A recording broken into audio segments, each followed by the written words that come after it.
Welcome back and hello if you are new. Now I hope that you've all had a really lovely week. Returning this week to metal, this album is angst-ridden, pissed off, has that sense of dirt, blood and most importantly, a sense of danger. So come with me this week as we review Midnight's Rebirth by Blasphemy.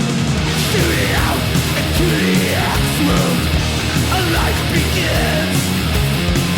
Forced through a pulsating slit, no one wins. Midnight began their story back in 2002 with the main man and only member of the band, Athena, handling all instruments. With this, they built a kind of cult following in the underground. Now, personally, I think their sound combines the power of Motorhead, the ideologies of Venom, but with the delivery of someone like Mayhem. And it really makes for quite a different listen. The makeup of a song is pretty simplistic, with many of the tracks essentially having two parts and then, if we're lucky, maybe a bridge or something slightly different.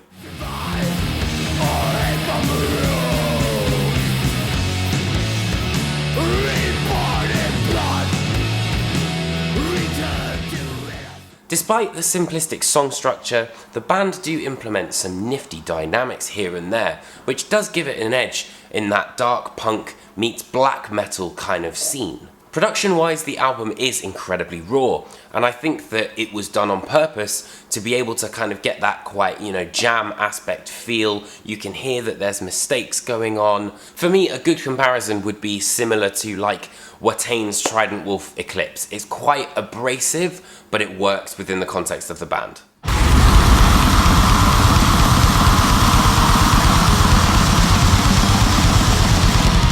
Both guitar tone and vocal technique build this sense of the extreme.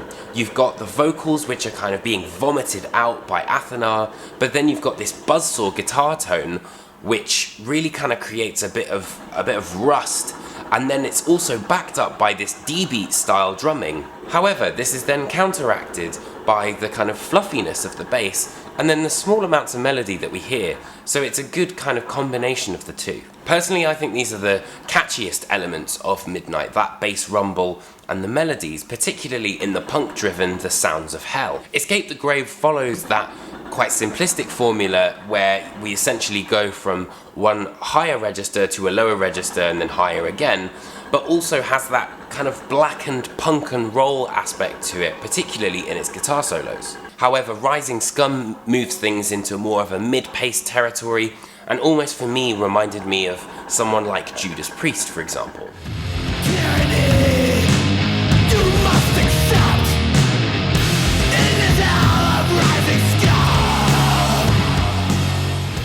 Staccato drums work together with a kind of sustained guitar note, and then together there's quite an interesting little blues turnaround, which does add a little bit of difference. Cursed Possessions, however, changes things up slightly because there's a kind of a hammer-on, pull-off style riff which we hadn't really heard very much through the album. A lot of it is just, simple power chords keeping it pretty punk. Though perhaps for me, I think the most ambitious track on the album is You Can Drag Me Through Hell, which definitely leaves it on a high note. However, throughout this there is very much a sense of repetition and not a massive change in the tone of the album, not necessarily sonically, but just the overall kind of theme.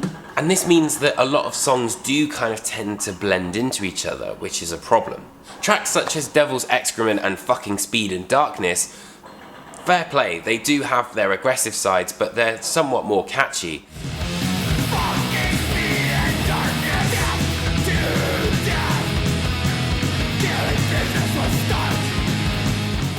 However, then you've got tracks which are like Raw Attack, which just didn't really stay with me.